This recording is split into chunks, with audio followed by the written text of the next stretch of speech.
A lot of things can go wrong in a pressure washing job, and in this video, we're going to be covering a bunch of things that went wrong for us this weekend, and that way you can see a realistic day in the life of what it's like to run a pressure washing business and not just all the money that you can make doing so. Because if you didn't know, troubleshooting, problem solving, and equipment fixes are mandatory for running a profitable wash business, and in this video, we're going to give you a realistic look at what some of these pieces look like. But if you're looking to start a pressure washing business and you want over 6 hours of in-field training, then you need to be sure to check out the How to Wash 2 course. It'll be the first link in the comment section and the description. In it, we cover all the chemicals and how to mix them, how to clean every single surface on a residential and commercial pressure washing job, equipment walkthroughs, how we set up and break down from start to finish, as well as much more pro tips, everything you need to know basically in order to start this business and be as successful as possible. So be sure to check that out with the first link in the comment section description. But with that being said, let's go ahead and jump into the video. All right, you guys, so our first issue of the day that we ran into was the hose that we run from our water tank to the customer's water supply, so that way we could, feed all the machines. We had to splice on another connection piece because we were losing water all over the place on that for whatever reason. Either it came loose, I'm not sure, but we had to cut the hose and then just put on a new end piece basically, so that way we'd stop losing a ton of water. So you want to make sure that you have pieces to do all that kind of stuff on the truck, and until it happens to you the first time, I guess you won't really know about it, and when it does, you'll have to run out, go get the supplies. And anytime that you go to get extra supplies for, fixing anything on a job site, you want to make sure you get double the supply, so that way you can hold it on the truck in the event that it does happen again. And I'll be honest with you guys, it's kind of Murphy's Law when it comes to pressure washing jobs. If it happened once, it's going to happen again. Anything that can go wrong will.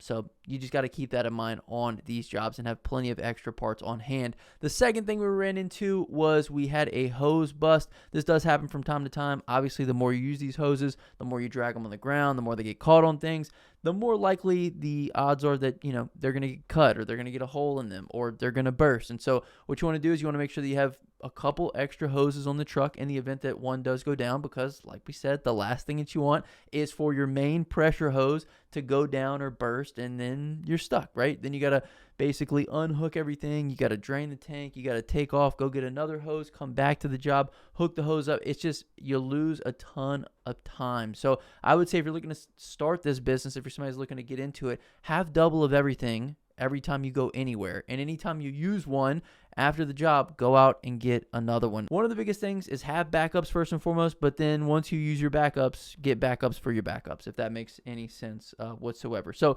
the third issue that we ran into, the battery supply went out for our starter on our pressure washer. So all we did is we hooked up the battery for the soft wash system to the starter for the pressure washer, and we were able to get that running again. So always good to have jumper cables on the truck, especially if you guys have multiple things that are, being used that need electricity. If you have soft wash pumps, or, if you have gas pumps, it's not an issue. But, in this scenario, it was. And so having these jumper cables on the truck help out a lot. In the event that we didn't have another battery, we could always flip the truck around and use the truck's battery in order to power that up. So we did make some improvements to the trailer. I'm going to go ahead and let that play right now so you guys can see what I'm talking about.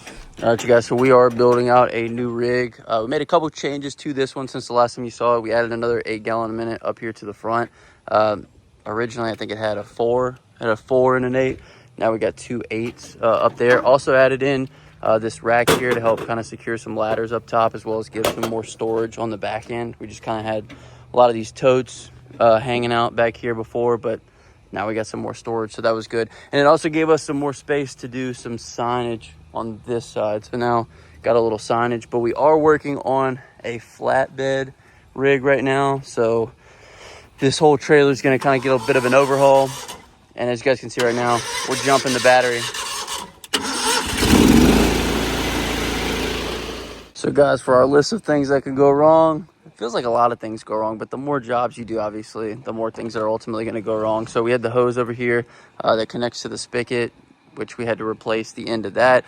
We just had to get a new gun on this one. So these soft wash guns, when you're running a lot of bleach through them, they will deteriorate over time. So as you guys can see now, we got a new soft wash gun, and as you guys can see, the tips have, been through a lot. So good thing is you don't have to replace those as much, but new soft wash gun. And then of course we have a new hose here because the other one burst. So as far as things can go wrong, that can go wrong as well. As you guys saw just a second ago, the battery died. So we're having to jump the battery off here. And then of course running out of gas. So These are all things that can go wrong. So if all that wasn't enough, we actually had some more things go wrong on day number 2 that we're going to be taking a look at here. First and foremost, one of our hose reels went out. The connection with the water spraying all over the place. And so fortunately for us, we have a couple different hose reels because obviously we have multiple units on the truck. So we were able to just switch out some parts on some other hose reels.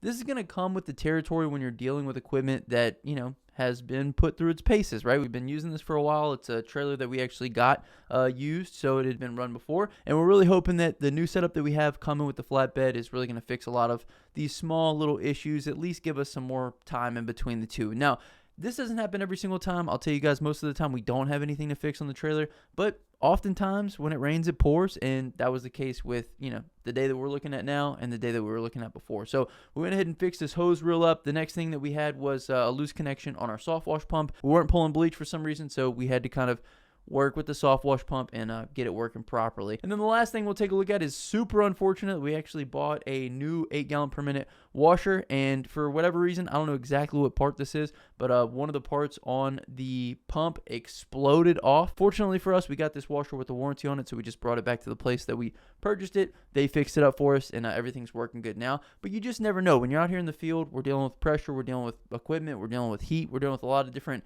things that can ultimately go wrong, and we just need to prepare accordingly. We need to have checks in place, which I'm about to talk to you guys about, and we just need to make the best of whatever situation comes about. Last thing for you guys with regards to upkeep on this equipment, you want to have protocols for every single day, every single job, every single week, every single month, things that you check up on, things that you make sure that are operating properly, things that need to be replaced, you know, oil changes, parts that go out frequently. You want to make sure that you're keeping an eye on all this stuff, because at the end of the day, like we said, you don't want to go down, you don't want to be without it. And yeah, so these are some of the things that can go wrong on a pressure washing job. If you guys like the video, hit the thumbs up button for me, subscribe to the channel. Until next time, let's hard. Get that money, baby. Peace.